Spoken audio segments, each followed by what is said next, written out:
کربلا کربلا ہے ہماری درسگاہ کربلا کربلا حق کا سیدھا راستہ کربلا کربلا ہے ہماری درسگاہ کربلا کربلا حق کا سیدھا راستہ کربلا کربلا. بسم اللہ الرحمن الرحیم.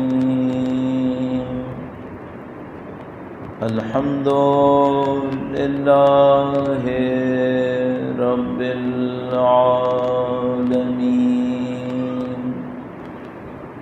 والصلاة والسلام علی سید الانبیاء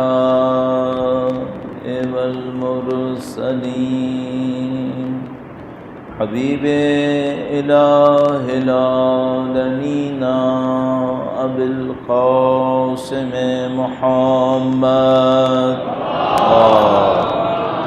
صلی علی محمد وعلی آلہ الطیبین الطاہرین سیما بقیت اللہ فی الارضین. قال اللہ تعالی فی کتابہ الکریم بسم اللہ الرحمن الرحیم. ام حسبت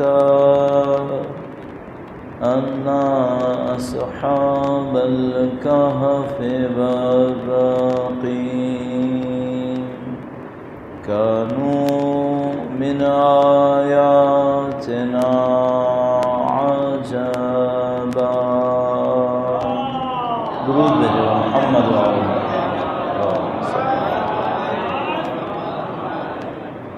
ایک بار پھر وقت کے امام کے حضور ادائے احترام کے لیے، ان کے ظہور مبارک کی تعجیل کے لیے، ان کے جد امجد کی شہادت کی تسلیت پیش کرنے کے لیے درود بھیجیں. محمد وعلی محمد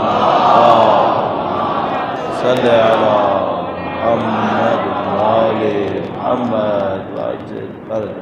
خدا تعالیٰ کا انتہائی شکر، انتہائی احسان، اس نے ہمیں قرآن و اہل بیت اطہار علیہ السلام کی محبت نصیب فرمائی. خدا تعالیٰ کا انتہائی کرم، اس نے سینکڑوں سال کے فاصلے کے باوجود سید الشہداء کی فرش عزا پر بیٹھنے کی سعادت دی. اہل بیت اطہار علیہ السلام کی محبت سے ہمارے دلوں کو نورانی کیا ہے، ان کی نظر لطف کو حاصل کرنے کے لیے. اس دعا کے ساتھ کہ مرتے دموں تک ہمیں اہل بیت کے جانثاروں میں قرار فرمائے، قیامت تک ہماری تمام نسلوں کو اہل بیت کے وفاداروں میں قرار فرمائے، ان کے وارث کے ظہور کا دن دیکھنا نصیب فرمائے، ان کی نصرت اور اس راہ میں شہادت نصیب فرمائے. ایک بار پھر عزاداران سید الشہداء کی سلامتی کے لیے، عزاداری کے مزید فروغ و ترقی کے لیے، فتنہ اور فساد میں امن و امان و حفاظت کے لیے درود بھیجیں. محمد وعلی محمد صلی علی محمد وعلی محمد وعجل فرج. خدا تعالیٰ نے دین اسلام کو انسانوں کی کامیابی کی ضمانت کے طور پر ارسال فرمایا ہے. دین کا دعویٰ یہی ہوتا ہے کہ اگر کوئی دین پہ عمل کرے گا تو اس دنیا کے اندر بھی کامیابی حاصل کرے گا، اس دنیا کے اندر بھی کامیابی حاصل کرے گا. انسانوں کی ذہن میں جو ابتدا سے سوال اٹھے رہتے ہیں، آپ 4000 سال پہلے کا جائزہ لیں، 5000 سال پہلے کا، جو سوال ہمیشہ انسان کے ذہن میں رہتا ہے وہ یہ کہ میں کامیابی کیسے حاصل کروں، کامیاب کیسے بنوں. جیسے کہ میں معمولاً عرض کرتا ہوں، کوئی بھی انسان یہ نہیں چاہتا کہ وہ ناکام ہو جائے، ہر آدمی کامیاب ہونا چاہتا ہے. آج آپ مثال کے طور پر عیسوی کیلنڈر کے اعتبار سے 21ویں صدی میں، تو جو لوگ پہلی صدی عیسوی میں تھے وہ ناکامی چاہتے تھے کہ نہیں؟ جو آج سے 8000 سال پہلے تھے وہ کیا چاہتے تھے؟ وہ بھی کامیابی چاہتے تھے. کوئی جانور ہے جو ناکامی چاہتا ہو؟ نہیں. یہ سب کی فطرت میں، یہ بقا کا راز ہے. کسی نے کامیابی کی جدوجہد کیوں کرنی ہے؟ اس لیے کہ باقی رہے، اس لیے کہ آگے بڑھے۔ انسان کے پاس ایک ہدف ہے، جانوروں کے پاس وہ ہدف نہیں ہے، لیکن باقی تو وہ بھی رہنا چاہتے ہیں۔ یہ جو جانور ایک دوسرے کے ساتھ لڑتے ہیں، جھگڑتے ہیں، اپنی بقا کی جنگ لڑتے ہیں، ان کی بقا کے پیچھے ہدف نہیں ہوتا۔ اگر انسان بھی ایسا ہو جائے، صرف بقا کی جنگ لڑے، اس میں اور جانور میں کوئی فرق نہیں ہے۔ تو اگر ہم انسان بھی ایسے ہی ہو جائیں کہ بھائی تم نے باقی رہنا ہے، میں نے باقی رہنا ہے، تم سے میں نے مقابلہ کرنا ہے تاکہ میں اوپر چلا جاؤں، علو برتری، تو پھر جانور پر نہیں۔ خدا انسان نے یہ جو سارا نظام ہدایت بھیجا ہے، یہ کس لیے بھیجا ہے؟ وہ اس لیے بھیجا ہے کہ باقی رہنے کی خواہش تو اس نے سب میں ڈالی ہے، جانوروں میں بھی ڈالی ہے، انسانوں میں بھی ڈالی ہے، لیکن جو باقی رہے تو کیوں رہے، کیا کرے باقی رہ کے؟ یہ دین ہمیں سمجھاتا ہے۔ یہ شاید ہم اپنی عقل سے نہیں سیکھ سکتے تھے۔ بہت کوئی تیر مارتا تو یہ سمجھنے کی کوشش کرتا اپنی عقل سے کہ بھائی جانور بھی باقی رہتے ہیں نا، تو ان کے اندر بھی ایک قانون ہوتا ہے۔ آپ جنگل کو جب دیکھتے ہیں تو کیا سارے جانور ہر وقت ایک دوسرے کو قتل کرتے رہتے ہیں؟ نہیں ایسا ہوتا۔ کچھار بن جاتے ہیں، جگہیں بن جاتی ہیں، وہ محفوظ رہتے ہیں وہاں پر، وہ وہاں محفوظ رہتے ہیں۔ جانور بھی جنگلی جانور بھی زندگی گزار لیتے ہیں۔ خدا متعال جانتا تھا کہ وہ دین نہیں بھیجے گا تو کیا ہوگا۔ جس طرح لاکھوں اور اسپیسیز ہیں جانوروں کی، ہم بھی ایک اسپیسی ہوتے ہیں، ہم بھی ایک اس میں پیس بن جاتے ہیں۔ خدا متعال نے ہدایت بھیجی کہ بھائی زندگی تو گزرے گی، لیکن زندگی کا مقصد کیا ہے؟ اب ہم دیندار ہونے کے ناطے، مسلمان ہونے کے ناطے، اہل بیت کی تعلیمات کا جاننے والا ہونے کے ناطے سب سے اہم کام جو اپنی زندگی میں کریں وہ یہ کہ اس کو ڈھونڈتے رہیں، مقصد کیا بنا۔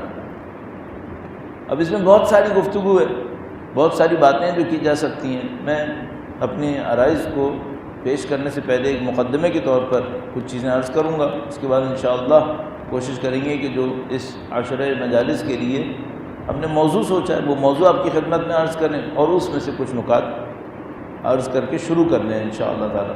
درود بھیجے گا محمد و آل محمد، صلی علی محمد آل محمد وعجل فرج۔ اگر آپ توجہ فرمائیں تو ہم انسان مختلف طرح سے اپنا وجود دکھاتے ہیں۔ ہمارا ایک وجود وہ ہوتا ہے جو ہمارے الفاظ کے اندر ہوتا ہے، لفظ کے اندر، یعنی مثال کے طور پر ہم کیا بولتے ہیں اپنے بارے میں، دوسرے ہمارے بارے میں کیا بولتے ہیں۔ پچھلے سالوں میں میں نے آپ کی خدمت میں عرض کیا تھا کہ ہم جو سب سے اہم مشکل ہمارے پاس ہے وہ یہ کہ ہمارا اپنا وجود چھپا ہوا ہے، اور وہ دوسروں سے نہیں چھپا ہوا، ہمارے اپنے آپ سے بھی چھپا ہوا ہے۔ تو اس بات کو ٹچ کرتے ہوئے صرف تاکہ تھوڑا سا ایک گراؤنڈ بن جائے، یہ آپ کی خدمت میں عرض کرتا چلوں کہ اگر میں اس بات کو دیکھوں کہ بھئی میں کون ہوں، تو مختلف جگہوں پہ اس کو تفصیل سے عرض کر چکا ہوں، لیکن بہت تیزی سے عرض کرتے ہوئے تو 4 طرح سے آپ کو اپنا وجود نظر آئے گا، 4 انداز۔ ایک انداز وہ ہے جو لوگ ہمارے بارے میں سوچتے ہیں۔ مثلاً آپ جو لوگ یہاں بیٹھے ہیں، آپ میں سے کچھ لوگ ہمیں کئی سالوں سے جانتے ہیں، تو آپ کے ذہن میں ہمارا ایک تصور بنا ہوا ہے، یہ ایک انسان ہے، اس کی حقیقت ہے کوئی؟ اس کی حقیقت جو آپ نے ذہن میں سوچ لیا کہ میں ایسا ہوں، اس کی کوئی حقیقت نہیں۔ بھئی اگر میں ایک بلڈنگ کو درخت سوچ لوں تو کیا وہ بلڈنگ درخت بن جائے گی؟ نہیں۔ انسان سائنس کے اندر بڑی عجیب عجیب باتیں سمجھتے رہیں، قبول کرتے رہیں، وہ حقیقت نہیں تھی۔ آج مثال کے طور پر یہ جو بچے بیٹھے ہوئے پرائمری اسکول میں پڑھ رہے ہیں، ان سے آپ پوچھیں کہ بھئی یہ جو سولر سسٹم ہے اس میں کون کس کے گرد گھوم رہا ہے؟ زمین سورج کے گرد گھوم رہی ہے یا سورج زمین کے گرد گھوم رہی ہے؟ جو بچے پرائمری اسکول میں بیٹھے ہیں وہ بھی کہیں گے کہ بھئی سورج بیچ میں ہے، زمین اس کے گرد گھوم رہی ہے۔ اس میں کوئی کمپلیکیشن ہے کیا؟ نہیں، کوئی کمپلیکیشن نہیں۔ اس بات کو سمجھے ہوئے کتنا وقت گزرا ہے؟ 500 سال۔ اس سے پہلے دنیا کیا سوچ رہی تھی؟ دنیا سوچ رہی تھی کہ زمین بیچ میں ہے اور سورج اس کے گرد گھوم رہا ہے۔ اچھا، اس وقت چاند گرہن اور سورج گرہن کی ڈیٹس نکال لیتے تھے؟ ہاں نکال لیتے تھے۔ اس سسٹم کے تحت ابھی بھی نکال سکتے ہیں، کوئی مسئلہ نہیں ہے، ابھی بھی نکل آئے گی۔ تو بھائی پہلے اتنے عقل مند انسان یہ سمجھ رہے تھے کہ سورج زمین کے گرد گھوم رہا ہے، آج اتنے ہی عقل مند انسان یہ کہہ رہے ہیں کہ نہیں زمین گھوم رہی ہے، تو یہ جو ہم لوگ سوچتے ہیں یہ حقیقت بن جاتی ہے کیا؟ نہیں، کبھی صحیح ہوتی ہے کبھی صحیح نہیں ہوتی، اس کا کوئی اعتبار نہیں ہے۔ البتہ یہ کہ یہ عمل، یہ علم ہمارے لیے حجت ہے یا نہیں ہے، یہ حجت ہے، لیکن اس سے حقیقت نہیں بن سکتی۔ مثلا آپ میرے بارے میں سوچیں کہ فلاں فلانی ہے، آپ کے سوچنے سے تو میں نہیں بنوں گا۔ ہاں آپ یہ سوچ کر کوئی دعا دے دیں، اس دعا سے میرے اوپر کوئی اثر پڑ جائے اور میں ویسا بن جاؤں، یہ ہو سکتا ہے، لیکن سوچنے سے نہیں ہوتا۔ تو ہم ایک انسان کون ہے؟ ایک میں وہ ہوں جس کو لوگ سوچتے ہیں، آپ ہیں، آپ کو ہمسائے آپ کے بارے میں کیا سوچتے ہیں، رشتہ دار آپ کے بارے میں کیا سوچتے ہیں، اس کی حقیقت زیادہ نہیں ہے۔ اچھا اب ایک بات ہے، ہم لوگ زیادہ تر کس بات پہ مرتے ہیں کہ لوگ ہمیں کیا کہیں گے، جبکہ معلوم ہے کہ اس کی کوئی حقیقت نہیں ہے، کیونکہ کہے سونے سے کچھ نہیں ہونے والا۔ ایک پورا اسٹیڈیم جمع ہو جائے اور یہ کہے کہ یہ آدمی متقی ہے اور وہ نہ ہو، کیا ہو جائے گا؟ کچھ نہیں ہوگا۔ ہاں یہ کہ یہ سارے لوگ جمع ہو جائیں، خدا سے دعا کریں، خدایا یہ جیسا بھی ہے اسے بخش دے، یہ ایک علیحدہ معاملہ ہے، لیکن کہنے سے حقیقت تبدیل نہیں ہوتی۔ آپ سوچتے رہو، بس ہم ایک انسان ہمارا وہ ہے جس کو لوگ ہمیں کہہ رہے ہیں یہ ایسا ہے یہ ویسا ہے، اس سے کچھ نہیں ہونے والا، اس میں کوئی حقیقت نہیں ہے۔ ایک وہ انسان ہے جو میں چاہتا ہوں لوگوں کو دکھاؤں۔ میں پھر دوبارہ کہوں گا، تھوڑا سا سوچے گا، کیا ہم لوگ لوگوں کو اپنی حقیقت ہمیشہ بتا دیتے ہیں؟ نہیں، بہت دفعہ ایسا ہوتا ہے، ہم پیسے والے نہیں ہوتے، پوز ایسے کرتے ہیں جیسے پیسے والے ہیں۔ کئی مرتبہ ایسا ہوتا ہے پیسے والا ہوتا ہے، پوز ایسے کرتا ہے جیسے پیسے والا نہیں ہے۔ تقویٰ میں لے آؤ، بہت دفعہ ایسا ہوتا ہے آدمی زیادہ علم نہیں رکھتا، پوز ایسے کرتا ہے جیسے بہت صاحب علم ہے، بہت صاحب تقویٰ ہے، ہوتا نہیں ہے۔ یہ دوسرا انسان ہے۔ پہلا انسان وہ ہے جو لوگ ہمیں سمجھتے ہیں، کوئی حقیقت نہیں ہے اس کی۔ دعا کر دے علیحدہ مسئلہ ہے، بار بار کہہ رہا ہوں، دعا کرے علیحدہ مسئلہ ہے، ویسے کوئی حقیقت نہیں۔ دوسرا معاملہ کیا ہوا؟ میں لوگوں کو دکھاتا ہوں کہ میں کیسا ہوں۔ اچھا اگر میں نہیں ہوا اور میں لوگوں کو دکھا رہا ہوں تو کچھ ہوگا اس سے؟ منافقت کہلاتی ہے۔ ایک دفعہ خدا یہ کہتا ہے کہ بھائی تم اپنے گناہ دوسروں کو مت بتاؤ، یہ ایک علیحدہ معاملہ ہے۔ خدا نہ کہے نعوذ باللہ میں نے ایک گناہ کر دیا غلطی سے، تشہیر مت کرو۔ کیوں؟ تشہیر کرو گے تو لوگوں کی گناہ کی جرت بڑھ جائے گی، یہ ایک علیحدہ معاملہ ہے۔ خدا ستار ہے، تم اپنا گناہ دوسروں کو مت بتاؤ، لیکن اپوز کرو کہ میں گناہ گار نہیں ہوں، متقی ہوں، یہ بھی صحیح نہیں ہے، یہ بھی صحیح نہیں ہے۔ بس ایک وہ جو انسان ہمیں کہتے ہیں، ایک وہ جو ہم انسانوں کو بتاتے ہیں، ان میں سے کسی کی کوئی حقیقت نہیں ہے۔ اب تیسرا انسان وہ ہے جو ہم اپنے آپ کو سمجھتے ہیں۔ تیسرا انسان وہ ہے جو ہم اپنے آپ کو سمجھتے ہیں۔ لوگ اپنی غلطیوں کو قبول کر لیتے ہیں اپنے اندر۔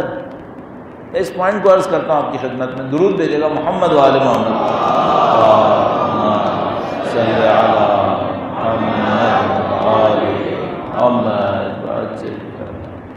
ہر انسان تقریباً اپنے بارے میں حسن ظن رکھتا ہے، دوسرے کے بارے میں سوء ظن رکھتا ہے۔ کیا مطلب؟ کوئی مجھ سے پوچھے تمہیں خدا بخش دے گا، میں کیا بولوں گا؟ ہاں مل ملا کے بخش دے گا۔ کیوں؟ برائیاں نہیں کی کیا؟ کی ہیں، لیکن معاف کر دے گا خدا۔ اچھا اس آدمی کو بخش دے گا، مشکل ہے، مشکل ہے۔ کیوں؟ بہت برا انسان ہے، جتنی برائیاں اس نے کی تم نے نہیں کی تھی، اس کو کیوں نہیں بخشے گا؟ تمہیں بخش دے گا۔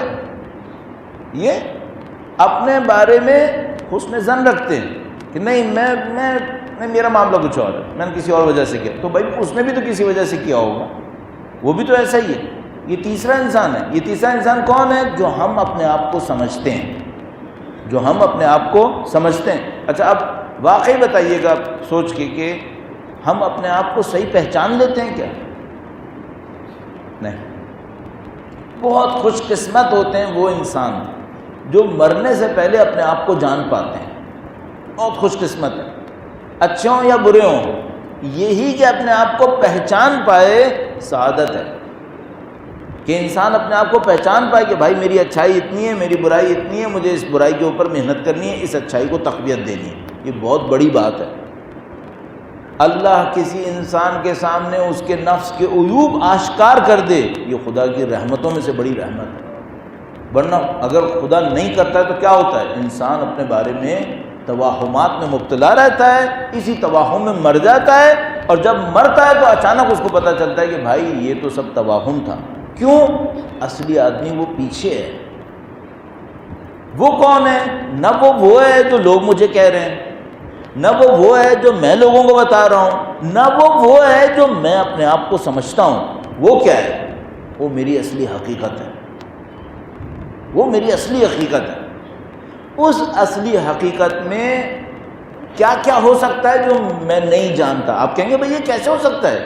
ایک انسان خود اپنے آپ کو نہیں جانتا۔ دیکھیے ابھی عرض کرتا ہوں، درود بھیجے گا محمد و آل محمد، صلی علی محمد آل محمد وعجل فرج۔ میری عمر 50 سال سے اوپر ہے، 15 سال پہ بالغ ہو گیا ہوں گا، اس کے بعد میں نے کچھ گناہ کیے ہوں گے، سارے مجھے یاد ہیں؟ نہیں۔ جتنے میں نے گناہ کیے ہیں سب پہ استغفار کر چکا ہوں، مشکل ہے۔ جتنی میں نے استغفاریں کی ہیں وہ سب گناہ ختم ہو چکے ہوں گے، نہیں معلوم۔ تو جو میں نے کیے اور میں بھول گیا، جن پہ میں نے استغفار کیے گناہ، استغفار نہیں کی، استغفار کی قبول نہیں ہوئے، یہ سب کہاں ہیں؟ یہ میرے اندر ہے یا باہر ہیں؟ اندر ہیں، انہیں میں جانتا ہوں؟ نہیں۔ اپنی غلطیاں یاد رکھتا ہوں زیادہ تر، یا اپنے اچھے کام یاد رکھتا ہوں؟ اچھے کام، غلطیوں کو بھلا دیتا ہوں۔ تو وہ میں ہوں یا نہیں ہوں؟ کیوں؟ یہ اعمال کہیں تو ذخیرہ ہو رہے ہیں نا، ہم سے باہر ذخیرہ نہیں ہو رہا ہے، ہمارے اندر ذخیرے ہو رہے ہیں۔ وہ جو میں کئی دفعہ عرض کر چکا ہوں کہ وہ یہ کہ یہ سب اسٹوریج ہمارے ہی اندر ہے، کہیں باہر نہیں گیا ہے۔ یہ جو نفس ہے یا قلب ہے یا روح ہے، جو بھی آپ تعبیر کریں، یہ سب ہمارے اعمال کا مجموعہ ہے جو ہمارے اندر موجود ہے۔ سب کو میں جانتا ہوں؟ نہیں۔ تو پھر میں اپنے آپ کو پہچانتا ہوں؟ نہیں۔ یہ میری حقیقت نہیں ہے کیا؟ یہ میری حقیقت ہے۔ تو اب دیکھیے عجیب جگہ پہ آ گئے۔ ایک وہ ہے جو لوگ مجھے کہتے ہیں، وہ صحیح نہیں ہے۔ ایک وہ ہے جو میں لوگوں کو دکھاتا ہوں، وہ بھی صحیح نہیں ہے۔ ایک وہ ہے جو میں اپنے آپ کو سمجھتا ہوں، اس کا بھی کوئی بھروسہ نہیں ہے۔ تو اصل کون سا ہے؟ اصل وہ ہے جو میرے اندر ہے، میری اصل حقیقت ہے، لیکن زیادہ تر لوگوں کے لیے مجہول ہے، زیادہ تر لوگوں کے لیے مجہول ہے۔ تو یہ کب کھلتی ہے؟ یا تو خدا کوئی لطف کر دے کہ یہ میرے لیے آشکار ہو جائے، پتہ نہیں خدا کوئی کشف کر دے، کوئی مکاشفہ کر دے، کسی سے سکھا دے، کسی کو بتا دے کہ جا کے اس کو بتاؤ۔ بہت دفعہ ایسا ہوتا ہے، بہت دفعہ نہیں، کچھ دفعہ۔ زیادہ تر کیا ہوتا ہے؟ زیادہ تر تو بھائی ایک سادہ فارمولہ ہے اس کو جاننے کا، وہ کیا ہے؟ مر جاؤ۔ جیسے ہی مرو گے، مرنے سے آپ کیوں مرے، میں مروں، جیسے ہی مروں گا مرنے سے چند لمحے پہلے یہ کھل جائے گا۔ الٹیمیٹلی کوئی کمال بھی نہیں ہے میرا، سب کے لیے یہی ہونا ہے، میرے لیے بھی ہوگا، سب کے لیے ہوگا۔ مرنے سے تھوڑی دیر پہلے یہ جو حقیقت چھپی ہوئی تھی بلنٹلی سامنے آ جائے گی۔ جتنا اعمال ہیں، ثواب ہے، عذاب ہے، یہ کس پر ہوگا؟ اس پہ ہوگا۔ یہ کیا تھا؟ اب دیکھو کتنا عجیب معاملہ ہے۔ خلق ہوئے اسے سنبھالنے کے لیے، ہم اسے سنبھالنے کے لیے خلق ہوئے اپنی حقیقت کو، اور جس حقیقت کو سنبھالنے کے لیے خلق ہوئے یہی ہمارے لیے مجہول ہے، معلوم نہیں ہے۔ اس عمل کو کہتے ہیں تہذیب نفس۔ یہ جو عمل ہے کہ یہ جو نفس ہمارے اندر ہے، جس کا ہمیں پتہ بھی نہیں ہے کیا ہے، اصل میں نہیں پتہ، گمان کر رہے ہیں، تخمینہ لگاتے ہیں، قانون امپلیمنٹ کر کے چیک کرنے کی کوشش کرتے ہیں، حقیقت نہیں مانتے۔ حقیقت کب کھولے گی؟ یا تو خدا کوئی رحمت کر دے، یا میں نے عرض کیا مرنے سے پہلے۔ اس نفس کو سنبھالنا، اس حقیقت کو جو چھپی ہوئی ہے مجہول ہے، اس کو سنبھالنا، اس کو کہتے ہیں تہذیب نفس۔ چند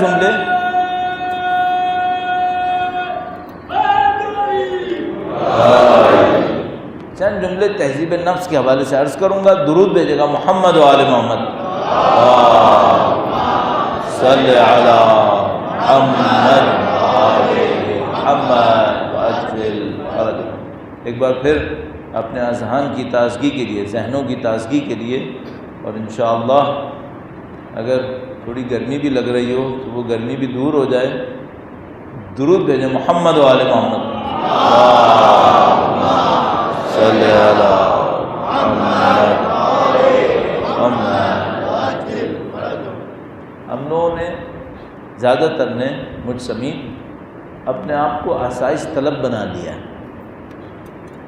تھوڑا سا روٹین سے ہٹنا قبول نہیں ہے، بڑی مشکل ہو گئی ہم لوگوں کے ساتھ۔ ٹیمپریچر ہمیشہ وہ ہو جو ہم چاہتے ہیں، جگہ ہمیشہ وہ ہو جو ہم چاہتے ہیں۔ یہ فارمولہ دنیا کو برباد کرنے کا فارمولہ ہے۔ اگر خدا نے اسی لیے خلق کیا ہوتا نا کہ سب کچھ ہماری مرضی کے مطابق ہو، تو دنیا میں ڈائیورسٹی ہونی نہیں تھی۔ پھر ایک جگہ جنگل ہے، ایک جگہ صحرا ہے، ایک جگہ پانی ہے، ایک جگہ پانی نہیں ہے، ایک جگہ ٹھنڈا ہے، ایک جگہ گرم ہے۔ یہ سب کیوں ہے؟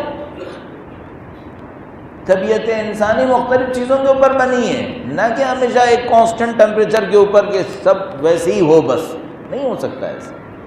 نقصان دہ بھی ہے ہمارے لیے، جسم کے لیے بھی نقصان دہ، ذہن کے لیے بھی نقصان دہ، زندگی میں بیکار کر جاتا ہے انسان۔ تو تھوڑا بہت کبھی تو چیلنج لینا ہوتا ہے نا، تو لے لو۔ گھروں میں تو آپ لوگے نہیں، لائٹ جائے گی جنریٹر چلا لو گے، کسی کی مہمان جاؤ گے تو پہلے سے ہی بتا دو گے کہ اے سی چلا کے رکھنا بھائی جب میں آنے والا ہوں۔ گاڑیوں میں بیٹھو گے بغیر اے سی کے نکلو گے نہیں۔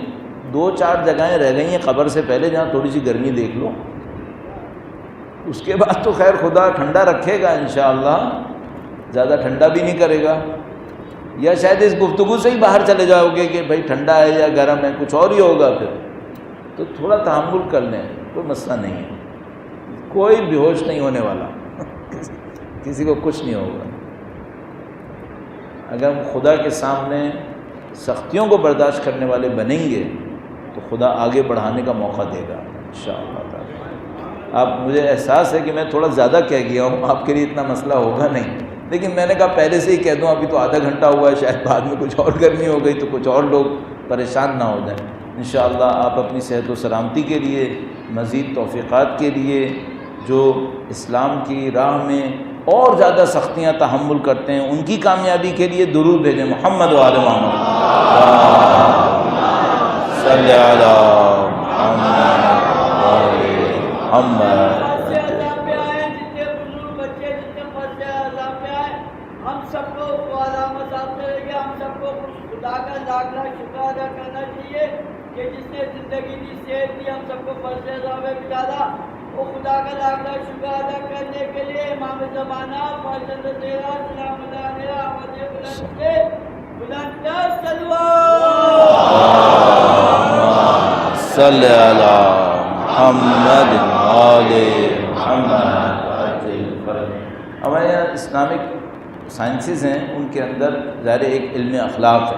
علم اخلاق کا کام یہ ہے کہ انسان کی تربیت کیسے ہونی چاہیے، انسان اپنے آپ کو بہتر کیسے بنائے اخلاق کے میدان میں، اور اس کے اوپر پورا سائنس بنا ہوا ہے۔ یہ میں صرف تعارف کی خاطر بہت دفعہ کہہ چکا ہوں، لیکن دوبارہ عرض کر رہا ہوں۔ دیکھیے، ہم اور آپ جو لوگ علمی لحاظ سے مدرسوں میں نہیں پڑھے، یا مثال کے طور پر اسلامی علوم کو باقاعدہ حاصل نہیں کیا، انہوں نے علم اخلاق نہیں پڑھا ہوتا، انہوں نے اخلاقی نصیحتیں پڑھی ہوتی ہیں، معمولاً علم اخلاق نہیں پڑھا ہوتا۔ علم اخلاق پورا ایک علم ہے، پورا ایک سائنس ہے۔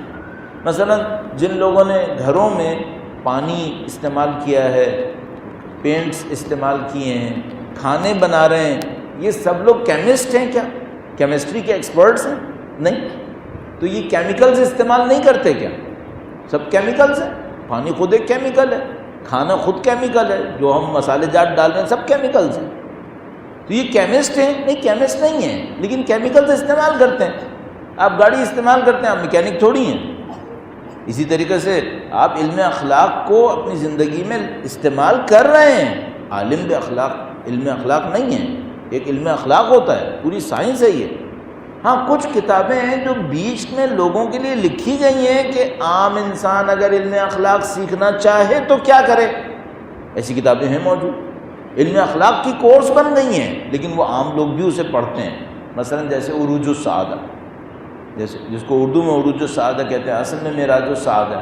یہ پورے علم اخلاق کی علم اخلاق کا ایک ٹیکسٹ بک ہے یہ، لیکن عام آدمی بھی پڑھ سکتے ہیں اسے، اس میں کوئی مسئلہ نہیں ہے. تو یہ جو ہمارے پاس علم اخلاق ہے، اس میں مختلف اصطلاحات استعمال ہوتی ہیں. اس میں مثلا ایک اصطلاح استعمال کرتے ہیں تزکیہ نفس، ایک استعمال کرتے ہیں تہذیب نفس. ہم نے اپنے موضوع کے لیے یہ جو 10 مجالس ہیں، اس عشرے کے لیے ہم نے موضوع رکھا ہے تہذیب نفس. لیکن تہذیب نفس ایک خاص نقطہ نظر سے، وہ میں بھی آپ کی خدمت میں عرض کروں گا. پہلے میں تہذیب نفس کو تھوڑا سا عرض کرنا چاہ رہا ہوں چند منٹس کے لیے. درود بھیجے گا محمد و آل محمد. صلی علی محمد آل محمد وعجل فرج. تہذیب کا مطلب کیا ہوتا ہے؟ ویسے تو ہمارے یہاں تہذیب اردو میں سویلائزیشن کے معنی میں آتی ہے، ثقافت اور تہذیب، تہذیب ثقافت اس معنی میں. لیکن بہرحال اردو میں جو تہذیب ہے وہ عربک کی تہذیب سے مختلف ہے.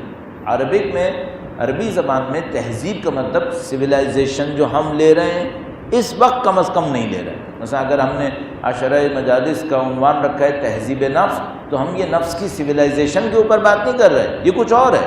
وہ کیا ہے؟ تہذیب کا مطلب جو عربی میں لیا جاتا ہے وہ یہ ہوتا ہے کہ جیسے ایک درخت ہے، اس میں کچھ شاخیں ادھر نکل گئی ہیں، کچھ شاخیں ادھر نکل گئی ہیں. آپ نے دیکھا ہے نا، بعض درختوں کو کاٹ پیٹ کے شکلیں بنا دی جاتی ہیں. تو مثلا کسی سے کوئی جانور کی شکل بنا دی، کسی سے کوئی اور شکل بنا دی. یہ جو درخت کو، پودے کو کاٹ چھانٹ کیا جاتا ہے تاکہ یہ خوبصورت نظر آئے، صحیح ہے؟ اس عمل کو کہتے ہیں تہذیب، اس کو کہتے ہیں تہذیب. کاٹ چھانٹ کرے، ذرا خوبصورت سا بنا دے، اس کو کہتے ہیں تہذیب.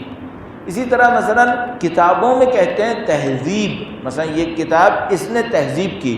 ہم جب قم میں ہوتے تھے تو پرانی ٹیکسٹ، بہت پرانے زمانے کی جو کتابیں لکھی تھیں یہ دوبارہ سے چھاپی جاتی تھیں. انقلاب کے بعد جو بہت بڑا ایک کارنامہ پوری دنیا میں ہوا وہ یہ کہ ہماری جو پرانی کتابیں سینکڑوں سالوں سے لائبریریز میں پڑھی تھیں وہ نکل کے چھپی ہیں. تو مثال کے طور پر ایک کتاب ہے، کوئی قلمی نسخہ، ہینڈ ریٹن قلمی نسخہ، اس کا مثلا 800 سال سے فلاں کتاب خانے میں تھا، 400 سال سے فلاں کتاب خانے میں تھا. اب ایک کتاب ہے مثلا ایسی میرے ذہن میں آ رہا ہے جیسے بصائر الدرجات، اہل بیت کے فضائل کے اوپر یہ کتاب ہے، اور یہ بہت پہلے کی لکھی ہوئی ہے، یعنی کتب اربعہ سے پہلے کی لکھی ہوئی کتاب ہے. شیخ کلینی نے اس سے سند لی ہے، اس سے روایت لی ہے. تو کب کی لکھی ہوئی کتاب ہے؟ مثلا 1200 سال پہلے تقریباً لکھی ہوئی کتاب ہے. اب یہ کتاب خانوں میں قلمی نسخے میں تھی، پرنٹ بھی ہوئی، کبھی ختم ہو گئی. تو اب مثال کے طور پر کوئی آدمی کیا کرتا ہے، وہ جاتا ہے ایک کتاب خانے سے قلمی جو نسخہ تھا اس کی اسکیچز بنائے گا، فوٹوز بنائے گا.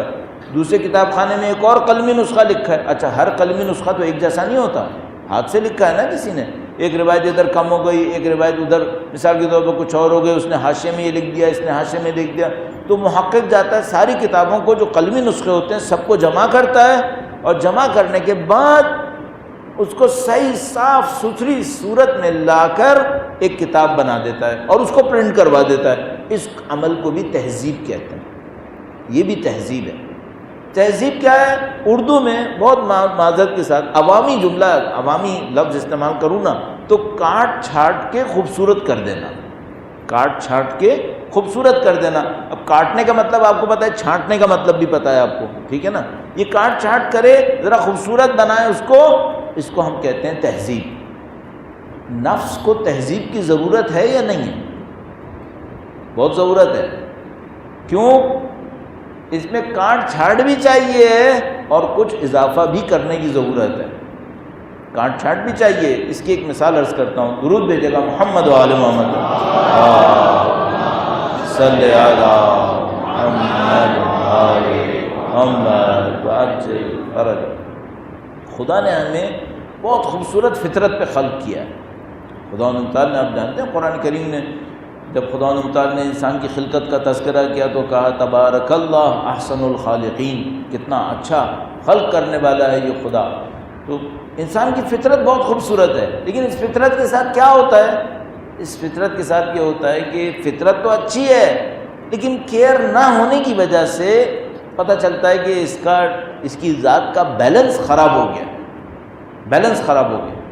کوئی ٹوٹ پھوٹ ہوئی ہے، بعض اوقات ٹوٹ پھوٹ نہیں ہوتی، صرف بیلنس خراب ہے۔ آپ نے گاڑیوں میں دیکھا ہوگا کہ بھئی گاڑیوں کا بعض اوقات بیلنسنگ کرانی پڑ جاتی ہے، اس طرف 1 کلو کم کر دو، 1 کلو زیادہ کر دو، یہ کرو وہ کرو۔ ہم انسانوں کے ساتھ بھی ایسی ہوتا ہے، ہم لوگ زندگی گزارتے گزارتے اپنی فطرت کے بیلنس کو لوز کر دیتے ہیں۔ تو کیا ہو جاتا ہے؟ مثلا جہاں حسد نہیں کرنی چاہیے وہاں حسد کر لیتے ہیں۔ حسد ویسے نہیں ہونی چاہیے تھی، لیکن مثلا یہاں پہ ہمیں تعریف کرنی چاہیے تھی اس آدمی کی، لیکن بجائے یہ کہ تعریف کریں حسد میں مبتلا ہو۔ ایک آدمی کی اچھی چیز دیکھ کے کیا کرنا چاہیے؟ تعریف کرو، بندے کی تعریف کرو، اللہ کی تعریف کرو کہ اس نے اس کو اتنا اچھا کیا ہے۔ لیکن آدمی کیا کرے؟ حسد کرنا شروع کر دے، یہ غلط ہو گیا۔ اب یہ کیا ہو گیا؟ یہ نفس کے اندر گویا ایک شاخ ادھر نکل گئی، اس کو ادھر نہیں جانا تھا، کہیں اور جانا تھا۔ اب مثال کے طور پر اللہ نے زندگی دی ہے، اس میں چیلنجز دیے ہیں، سایہ بھی چاہیے، دھوپ بھی لگے گی، کھانا بھی کھانا ہے، سونا بھی ہے۔ اب کوئی انسان اسی کے پیچھے پڑ جائے، کھانے ہی کے اوپر زندہ ہے، اسی کے اوپر زندہ ہے کہ مجھے گھر آسائش والے چاہیے، اسی کے اوپر زندہ ہے کہ مجھے معاشرے میں چودراہٹ جمانی ہے۔ اچھا یہ پودا صحیح بڑھا ہے کیا؟ نہیں، یہ ایکسٹرا شاخیں اس کے اندر نکل آئی ہیں، یہ اس کی جڑوں کی طاقت اس شاخ پہ نہیں لگنی تھی، جڑ کی ساری طاقت اس شاخ کے اوپر لگ گئی ہے، اس پہ تو لگنی نہیں تھی، کہیں اور لگنی تھی۔ تو کیا کرنا پڑتا ہے؟ اس کو ٹریمنگ کرنی پڑتی ہے، اس کو کاٹنا پڑتا ہے کہ بھائی اسے کاٹو تاکہ آپ کی جو جڑیں ہیں وہ صحیح جگہ پہ طاقت دکھائیں۔ اب بتاؤ، اللہ نے خلق کیا تھا ہمیں انسان بننے کے لیے، انسانیت میں آگے بڑھنے کے لیے، ہم چودراہٹ میں آگے بڑھ گئے، ہم شوبازی میں آگے بڑھ گئے، ہم دولت کی دوڑ میں آگے بڑھ گئے، شہرت کی دوڑ میں آگے بڑھ گئے۔ یہ سب ٹرم کرنا پڑتا ہے، کاٹنا پڑتا ہے۔ اس کٹائی چھٹائی کے عمل کو کہتے ہیں تہذیب، یہ تہذیب نفس۔ اگر کوئی نہ کرے تہذیب نفس تو کیا ہوگا؟ اگر کوئی نہ کرے تو کیا ہوگا؟ ایک عوامی مثال دوبارہ عرض کرتا ہوں، درود بھیجے گا محمد و آل محمد پر، صلی علی محمد، اللہ اکبر، یا رسول اللہ، یا سلام اللہ، اللہم صلی علی محمد آل محمد عجل فرج۔ عشرے کی پہلی مجلس میں لوگ زیادہ آ جاتے ہیں، یہ سوچ کے کہ شاید کام کی بات کہے گا، پھر جب انہیں پتہ چل جاتا ہے کہ زیادہ کام کی بات نہیں کہے گا تو اگلے دن سے کم ہو جاتے ہیں۔ تو آج پہلا دن ہے اس لیے لوگ زیادہ آ گئے، تو کہہ رہے ہیں تھوڑا سا آگے آ جائیں تاکہ پیچھے لوگ بن جائیں۔ درود پڑھتے ہوئے تھوڑا سا آگے آ جائیے، درود بھیجیں محمد و آل محمد، صلی علی محمد، ایک بار پھر درود بھیجیں محمد و آل محمد، صلی علی محمد آل محمد،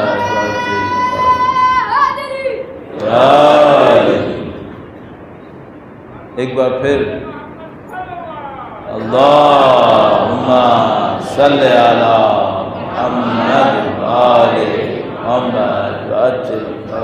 مجھے خود اچھا نہیں لگتا جو لوگ بیٹھ گئے ہوں ان سے کہوں اٹھ کے آئیں، پتہ نہیں کیوں انسان باہر 5 کلومیٹر چل جاتا ہے لیکن یہاں 2 قدم اٹھانا بڑا سخت لگتا ہے، مجھے بھی سخت لگتا ہے جب میں بیٹھا ہوتا ہوں۔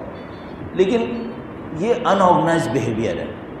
اگر آرگنائز بیہیویئر کیا ہونا چاہیے تھا؟ جب آپ سے کہیں آگے آ جائیں نا تو سب لوگ چند قدم آگے آ جائیں۔ اب بیچ میں سے کچھ لوگ اپنی جگہ نہیں ہل رہے، کچھ لوگ یوں سائڈ سے نکل کے آ رہے ہیں، یہ کیا ہے؟ یہ ان آرگنائز بیہیویئر ہے۔ اس معاملے میں جو آرمی وغیرہ ہوتی ہے بڑی ٹائٹ ہوتی ہے، لیکن آپ نے 1 قدم کہا سب 1 قدم آگے آ گئے۔ تو تھوڑا سا کوشش کریں ہم لوگ جب اپنی زندگی میں عمل کریں تھوڑا سا آرگنائزڈ ہو جائیں، لیکن اس کے لیے کنٹرول چاہیے ہوتا ہے۔ اب ایک بندہ کہتا ہے میں نہیں ہلنا چاہ رہا، تو آگے پیچھے سے ادھر ادھر ہل جائے، یہ صحیح بات نہیں ہے۔ جب قوم کے اندر بیٹھے ہوتے ہیں نا تو کچھ اپنی مرضی کے خلاف بھی کرنا پڑتا ہے، ورنہ قوم نہیں بنتی، پھر یہ بکھری رہتی ہے۔ تو سب کو ساتھ چلنا پڑتا ہے۔ بعض اوقات سمجھ میں آ بھی رہا ہوتا ہے کہ میرے کیے بغیر بھی کام چل جائے گا، لیکن اگر کوئی نہیں کرے گا تو کیا ہوگا؟ اس کے نہ کرنے سے دوسروں کو نہ کرنے کی تشویق ملے گی۔ صحیح ہے کہ میرے کرنے سے کوئی اثر نہیں پڑے گا، لیکن اگر میں نہیں کروں گا تو کیا ہوگا؟ 4 آدمی مجھے دیکھ کے رک جائیں گے۔ صحیح ہے، اس کا نقصان میرے نہ کرنے سے بھی زیادہ ہے۔ صحیح ہے، تو اس خاطر جب قوم کا معاملہ ہو، نظم و ضبط کا معاملہ ہو، تو پھر اپنی نہیں چلاؤ، تھوڑا سا ساتھ دے دو، اس سے بھلائی بہت پھیلتی ہے۔ درود بھیجیں محمد و آل محمد، صلی علی محمد و آل محمد۔ مکمل صحت کے لیے، تندرستی ہے، تمام جتنے مسئلے صاحب ہیں ان سب کی مکمل صحت کے تندرستی کے لیے، میری آنکھوں میں روشنی کے لیے، یہ بیٹی صحت کے لیے تندرستی کے لیے، حسن حسین کے مالک گرامی، شہزادی کونین، خاتون جنت حضرت فاطمہ، جناب سیدہ آواز بلند سے بلند تر صلوات، اللہم صلی علی محمد و آل محمد وعجل فرج۔ عرض کیا میں نے کہ بھئی اگر کوئی تہذیب نفس نہ کرے تو کیا ہوگا؟ عوامی مثال عرض کر رہا تھا، تو مثلا ابھی کراچی میں بارشیں ہوئیں، کافی بارشیں ہوئیں پچھلے مہینوں میں۔ اچھا، وہ بارشوں سے کیا ہوا؟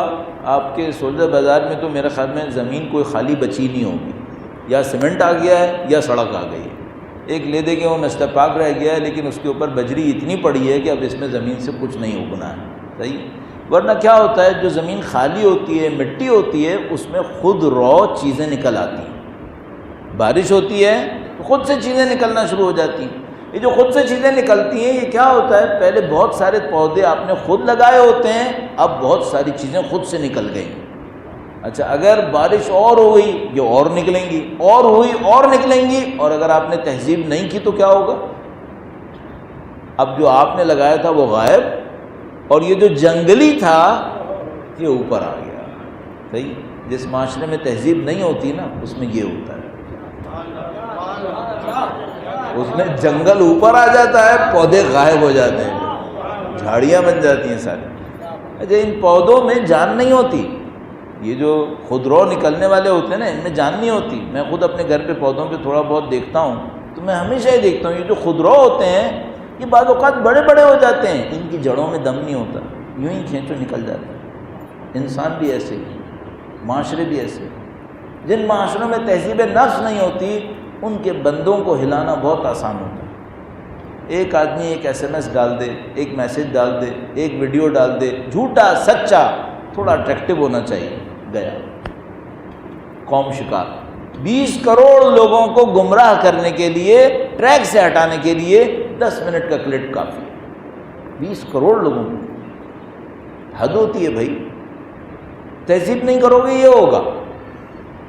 جتنی آپ کی بیوٹی ہے، جتنا آپ کا آرگنائز بیہیویئر ہے، سب ختم ہو جائے گا۔ کیوں؟ اوپر سے لگے گا سارا جنگل ہے۔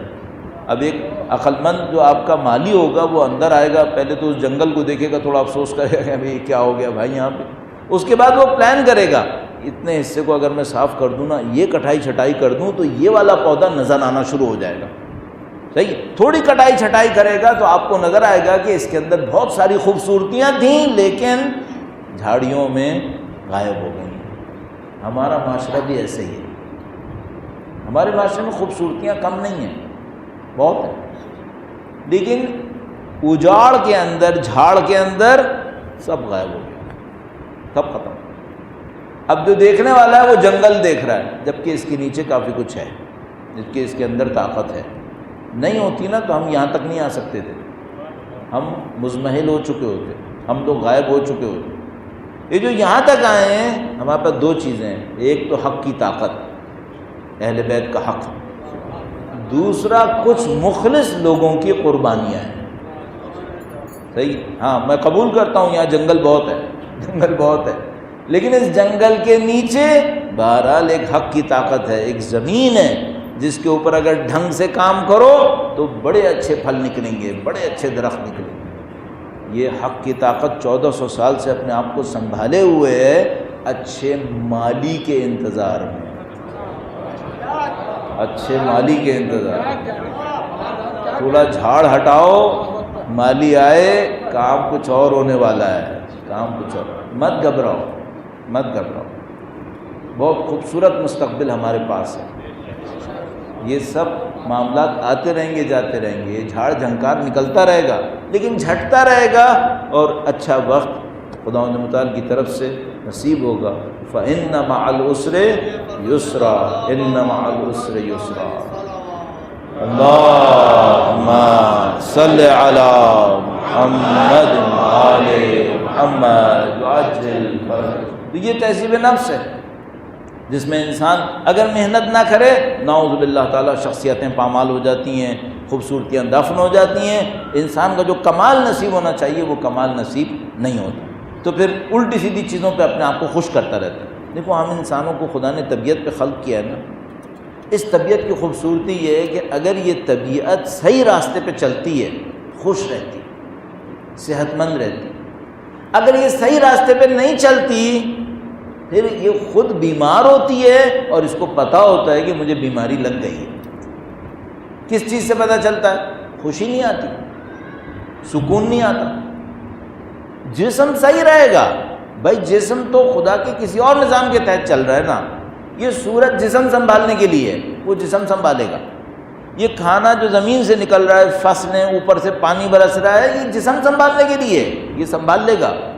اگر کھانا صحیح کھاؤ گے جسم پھلتا رہے گا، لیکن خدا نے جسم پھالنے کے لیے، پھولنے کے لیے نہیں بھیجا تھا، اس نے ہمیں جسم بھی دے کے بھیجا تھا اس نفس کی تہذیب کے لیے کہ جہاں اس کو قربان کرنا ہو قربان کر دینا پھر۔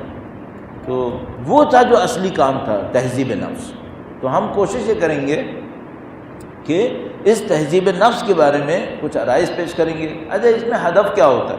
اچھا یہ بھی عرض کرتا چلوں، جو میں نے کہا تھا ایک پرسپیکٹیو ایک ہے ہمارا، وہ پرسپیکٹیو ہے مولا کی کتاب صحیفہ سجادیہ سے دعائے مکارم الاخلاق۔ مولا کی ذات پہ درود بھیجے گا، محمد و آل محمد صلی علی محمد و آل محمد وعجل فرجہ۔ میں اور رسک نہ لوں، ٹائم دیکھ لوں، چونکہ مجھے کوئی گھڑی نظر نہیں آ رہی، یا تو میری آنکھیں میں گڑبڑ ہو جاتی ہے بعض اوقات، لیکن بہرحال ٹائم اس لیے دیکھنا ضروری ہے کہ آگے بھی کہیں جانا ہے تو وہ ایسا نہ ہو کہ اس میں معاملہ خراب ہو جائے۔ بہرحال ابھی چند منٹس باقی ہیں، درود بھیجیں محمد و آل محمد صلی علی محمد و آل محمد وعجل فرجہ۔ یہ بات تقریباً طے شدہ ہے، وہ یہ کہ بھئی اگر آپ کو اہل بیت کا مکتب، اسکول آف تھاٹ سیکھنا ہے تو سب سے اچھی سورس کیا ہے؟ سب سے اچھی سورس وہ ہے جو انہوں نے کہا ہے۔ نہیں میں کہوں گا تو وہ ان کے سیکھے ہوئے سے میری کاٹ چھاٹ کے بعد میں کچھ کہوں گا، لیکن اگر نہج البلاغہ کیا ہے تو کیا ہے؟ نہج البلاغہ وہ ہے جو امام نے کہا ہے، یہ صحیح ہے۔ صحیفہ کون سی چیز ہے؟ صحیفہ وہ ہے جو معصوم نے کہا ہے، بات صحیح ہے۔ قرآن کریم وہ جو خدا کا کلام ہے۔ تو یہ جو متن ہوتے ہیں، ٹیکسٹ، یہ بہت امپورٹنٹ ہوتے ہیں۔ اگر کسی دین کے اندر آپ کو چیک کرنا ہو نا لوگوں کی دینداری کو کہ اپنے دین کے اندر مضبوط ہیں یا ہلکے ہیں، تو یہ دیکھو ان کے اندر ٹیکسٹ کتنا باقی ہے، متن کتنا باقی ہے۔ اگر کسی مسلمان قوم کے اندر قرآن نہیں ہے، نہج البلاغہ نہیں ہے، صحیفہ نہیں ہے، اس کا مطلب کیا ہے؟ اس کا مطلب ہے باقی سنا سنایا ہے، باقی کسی میرے جیسے کی اور مجھ سے بہتر کی بولی یا لکھی بھی کوئی چیز ہے۔ بھائی کسی محقق کی کتاب ہے، کسی نے کچھ بتایا ہے، اگر وہ ٹیکسٹ نہیں ہے آپ کے پاس اور آپ نے ادھر ادھر کی چیزیں لی ہوئی ہیں، اس کا مطلب ہے کہیں نہ کہیں نقصان اٹھانا پڑے گا۔ کیوں؟ جو بھی غیر معصوم ہوتا ہے، وہ ایک شہید مطہری نے بہت خوبصورت اس کو بیان کیا، بہت ٹائم نہیں ہے لیکن بس جلدی جلدی عرض کروں۔ شہید مطہری نے بہت خوبصورت کہا کہ بھئی یہ جو مصلح ہوتا ہے، جو اصلاح کرتا ہے معاشرے کی، وہ اگر دیکھتا ہے کہ بھئی رائٹ ہینڈ کے اوپر 10 درجے قوم سیدھے ہاتھ پہ چلی گئی ہے، اگر بیچ کو ہم کہیں کہ بھئی یہ صراط مستقیم ہے، سیدھے ہاتھ کے اوپر 10 درجے چلی گئی ہے، تو یہ بیچارہ یہاں سے دھکا مارتا ہے کہ یہ 10 درجے یہاں پر آئے، تو یہ جو معصوم تو نہیں ہوتا، یہ جو دھکا مارتا ہے تو قوم ادھر سے 5 درجے یہاں آ جاتی ہے، 10 درجے یہاں سے نکل کے گئی، 5 درجے ادھر چلی گئی۔ اب کیا پتا، اس نے 10 کو ادھر سے تو صحیح کر لیا، ادھر سے ایک اور مشکل شروع ہو گئی۔ اب ایک دوسرا آئے گا، وہ بیچارہ یہاں سے دھکا مارے گا تو وہ 5 کو لڑکا کے ادھر 4 پہ لے آئے گا۔ بیچ میں لانا کس کا کام ہے؟ بیچ میں لانا معصوم کا کام ہے بھائی، بس ان کا کام۔ تو مصلح بھی یہ کام کر سکتا ہے، اگر کیا کرے؟ اگر اپنی بنیاد اہل بیت کے قول پہ رکھے، اپنی نہ چلائے، ان کے قول کے اوپر رکھے، تو پھر کام صحیح ہو سکتا ہے، پھر اصلاح ہو سکتی ہے، صحیح اصلاح صحیح۔ اب ہم لوگ یہاں مشکلات میں سے ایک مشکل یہ ہے کہ ہمارا پیٹرن ایسا بنا ہوا ہے کہ لوگ اس کے اوپر خوش ہی نہیں ہوتے کہ کوئی دیکھ کے پڑھے۔ معذرت کے ساتھ عرض کر رہا ہوں، بہت معذرت کے ساتھ، میں بچپنے میں ایک دفعہ، کیونکہ بچپنے میں ہم لوگ راولپنڈی جاتے تھے، ہمارا خاندان وہاں کا رہنے والا ہوا تھا، تو وہاں پہ ہم جب جاتے تھے تو مجھے ایک مجلس یاد ہے، وہاں پہ ایک صاحب آئے تھے، پتہ نہیں انڈیا سے آئے تھے، کہاں سے آئے تھے، انہوں نے تقریر کے دوران 2 دفعہ ایسا کیا کہ 10-12 منٹ تک اپنی حافظے سے کتابوں کے نام سنائے۔ تو مثلا انہوں نے کہا بھائی واقع غدیر کس نے کس کتاب میں لکھا ہے، تو مثلا انہوں نے کہا کہ بھائی فلاں مصنف نے اس کتاب میں لکھا، فلاں نے اس کتاب میں لکھا، فلاں نے اس کتاب میں لکھا۔ 10 منٹ تک وہ کتابوں کے نام سناتے رہے۔ 10 منٹ بعد کیا ہوا؟ وہاں پہ جنجال ہو گیا، لوگ تعریفوں پہ تعریفیں کر رہے ہیں کہ بھائی واہ واہ واہ کیا کمال ہو گیا، کیا علم ہے، کیا فضیلت ہے۔ اور یہ کیوں کہہ رہے ہیں؟ لوگوں کو یہ سمجھ میں آتا ہے جیسے میموری سے بولنا فضیلت ہے، لوگوں کے ذہن میں یہ ہے۔ اچھا، اب اگر میموری سے بولنا فضیلت ہے تو اب مسئلہ یہ ہے کہ نہج البلاغہ میں 240 خطبے ہیں، کتنے لوگوں کو یاد ہیں؟ نہیں، تو اب یہ مجلس میں پڑھیں گے نہیں، کیونکہ کتاب نکال کے دیکھ لے گا تو فضیلت کے خلاف ہو جائے گا، تو بیچارہ جاہل آدمی کتاب دیکھ کے پڑھتا ہے، اور رٹے سے پڑھے تو وہ بڑا عقل مند آدمی ہے، وہ بہت تیز، اس کے پاس علم بہت زیادہ ہے۔ اب لو بھائی، نہج البلاغہ گیا، صحیفے سجادیہ گئی، کتابیں گئیں، کیوں؟ کیونکہ کوئی بندہ دیکھ کے پڑھنا پسند نہیں کرے گا۔ تو مجھے یہ بات سمجھ میں آئی کہ یہ طریقہ ہی غلط ہے۔ یا تو ہمیں ایکسپیکٹ کرو کہ ہمارے دماغ میں کمپیوٹرز لگے ہوئے ہوں، ہم سارا علم کس بات پہ رکھ لو؟ میموری کے اوپر۔ نہیں بھائی، علم میموری کے اوپر نہیں ہوتا ہے، علم کسی اور چیز کے اوپر ہوتا ہے۔ تو یہ اسٹینڈرڈ صحیح اسٹینڈرڈ نہیں تھے۔ بہرحال ایک غلطی جو ہوئی وہ یہ ہوئی، اس کی وجہ سے ہم لوگ کتابوں سے دور ہو گئے، بہت کم لوگوں نے بہت کم کتابیں ایسی پڑھی ہوئی ہیں۔ تو مجھے سمجھ میں یہ آیا کہ بھئی کچھ نہ کچھ ایسا کیا جائے کہ یہ جو متن ہیں، ٹیکسٹ ہیں، یہ زندہ ہونے چاہیے، ان کی طرف دوبارہ توجہ ہونی چاہیے۔ الحمدللہ کافی توجہ آئی ہے ہمارے معاشرے کے اندر، پہلے شاید اتنا زیادہ تصور میں نہیں تھا کہ بھئی ہمیں ان پہ کام کرنا ہے، لیکن اب الحمدللہ معاشرہ تھوڑا سا تیار ہوا ہے۔ تو ہم نے اس عشر مجلس کے لیے جو موضوع رکھا وہ تہذیب نفس ہے، لیکن تہذیب نفس مولا کی کتاب میں جو دعائے مکارم الاخلاق ہے، اس دعائے مکارم الاخلاق کے سائے میں۔ تو ہم ہر روز یہ کریں گے کہ تہذیب نفس کا کوئی ایک چیپٹر لیں گے، اس کے اوپر عرائض پیش کریں گے، اور اس میں پہلے دعائے مکارم الاخلاق یا بیچ میں دعائے مکارم الاخلاق کے کچھ جملے پڑھیں گے، تاکہ اس کو امپلیمنٹ کریں کہ امام نے اس کو کیسے بیان فرمایا ہے، اور اس سے ہمیں ہدایت لینی ہے۔ درود بھیجے گا محمد و آل محمد پر،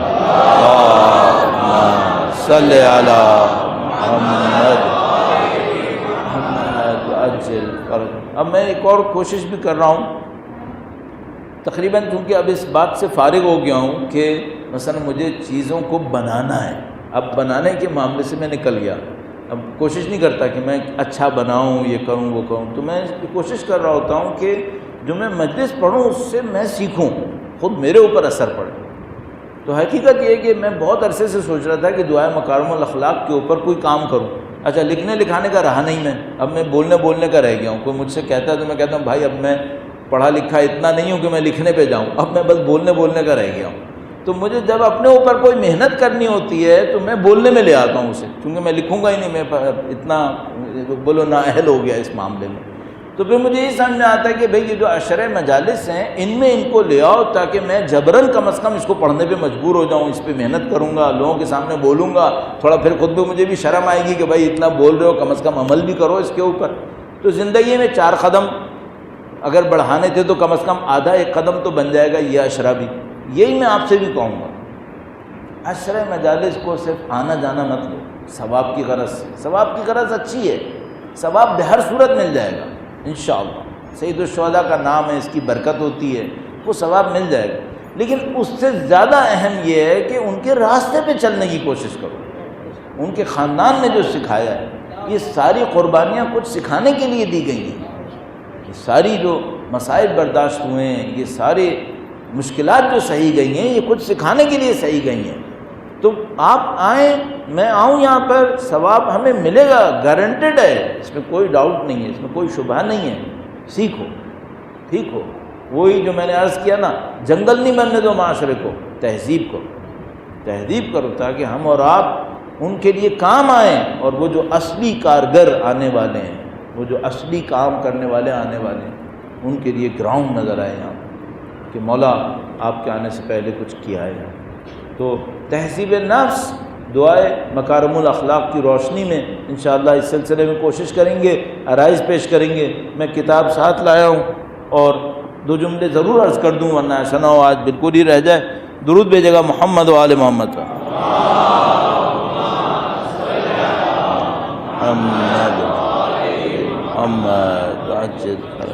ایک بار پھر درود بھیجے گا محمد و آل محمد پر.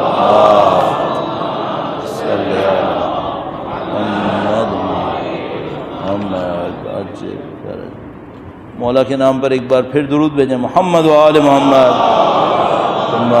صلی اللہ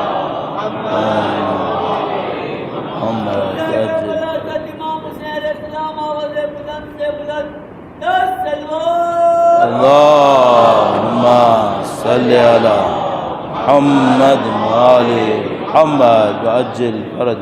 جب کتاب اٹھا رہا تھا تو وہ مارک کرنا بھول گیا تھا، تو ابھی جب میں نے پکڑی تو اچانک میرے ذہن میں آیا کہ میں نے کیا کر رہا ہوں.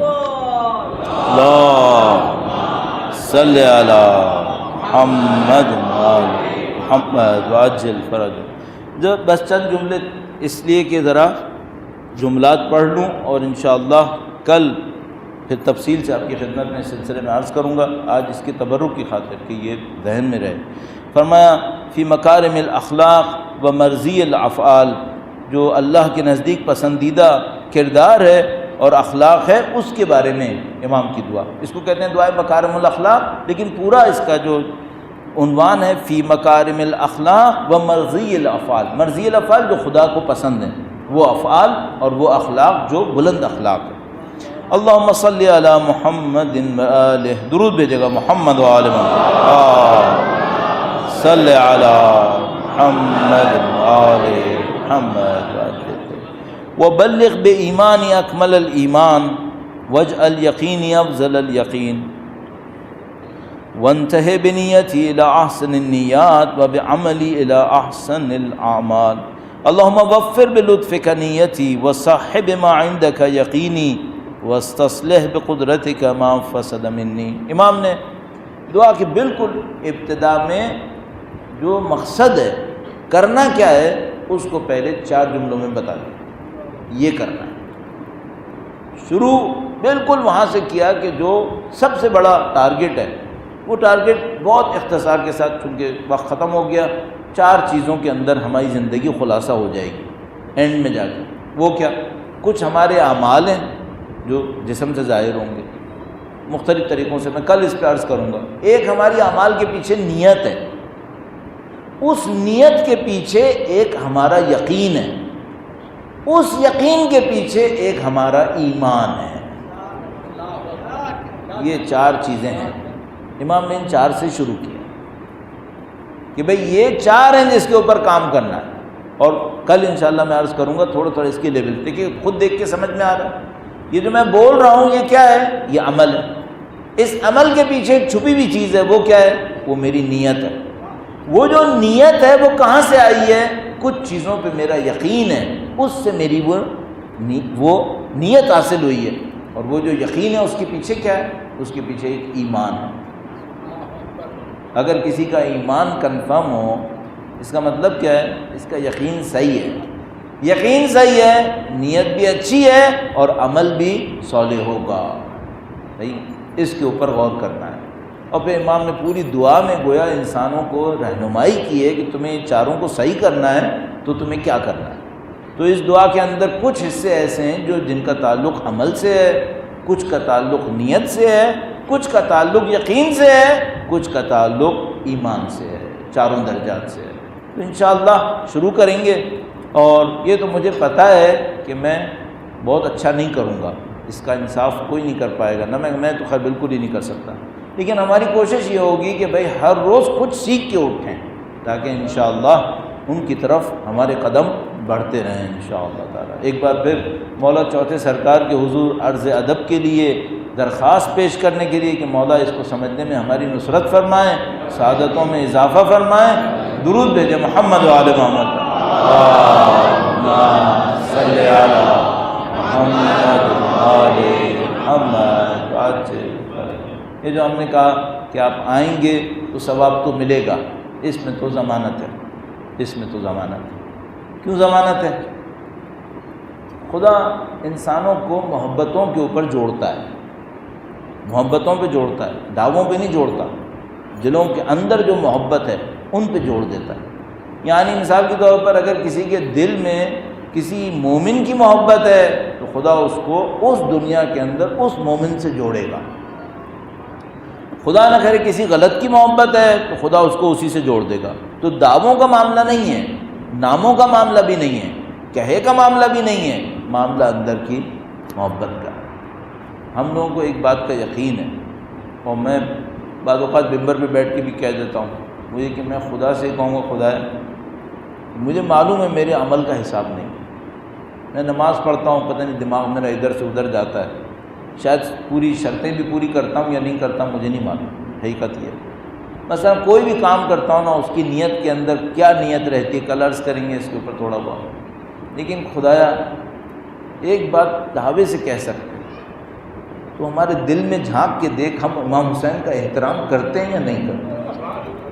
ہمیں اور کچھ نہیں کرتے، ہمارا کوئی سرمایہ نہیں ہے، ہمارے اعمال میں طاقت نہیں ہے، لیکن ہم خدا سے کہہ سکتے ہیں کہ خدایا تو خود جانتا ہے، مقلب القلوب تو ہے، دلوں کے احوال جاننے والا تو ہے، تو خود جانتا ہے۔ اور تیرے نبی نے، ان کی اولاد طاہرہ نے ہم سے یہ کہا ہے کہ اگر کوئی میرے حسین کے غم میں رویا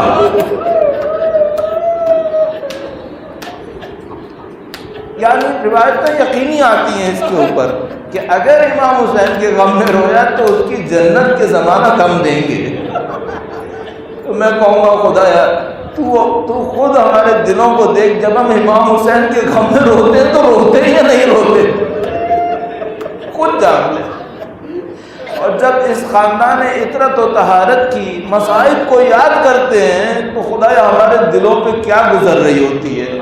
میں جب بھی پہلا عشرہ کی پہلی مجلس ہوتی ہے تو اس مجلس کے مسائل کو وقف کرتا ہوں بی بی سیدہ کے مسائل کے لیے،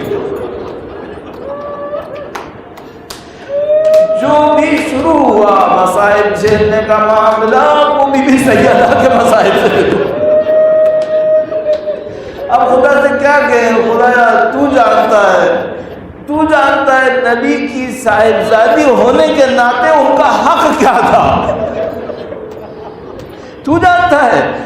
دنیا میں عام انسانوں کے لیے حکم دیا ہے کہ اگر کسی کے باپ کا انتقال ہو جائے تو تعزیت پیش کرو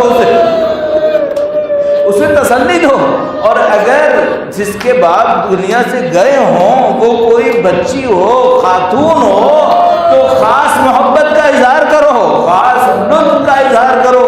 لیکن اے خدایا تو خود بتا، محمد رسول اللہ کی ایک ہی بیٹی تھی، ایک ہی صاحبزادی تھی، اور وہ صاحبزادی ایسی تھی کہ جب وہ آتی تھی تو محمد رسول اللہ کھڑے ہو جایا کرتے تھے۔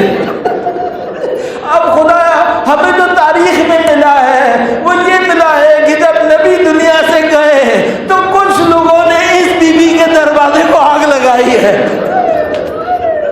خدایا ہمیں جو تاریخ سے ملا ہے وہ یہ ہے کہ کچھ لوگوں نے اس بی بی کی عظیم و شان ہستی پہ ظلم کیا ہے، کچھ لوگوں نے ان کو دربار میں بلا کر کھڑا رکھا ہے، کچھ لوگوں نے ان کا حق پامال کیا ہے، اور ہمیں روایتوں میں ملا ہے کہ کچھ لوگوں نے گھر میں آ کر ان کو تماچا بھی مارا ہے۔ اے خدایا ہمیں روایتوں میں ملا ہے کہ بنت رسول اللہ کا وجود مقدس در و دیوار کے درمیان پامال ہوا ہے۔ خدایا ہمیں پتہ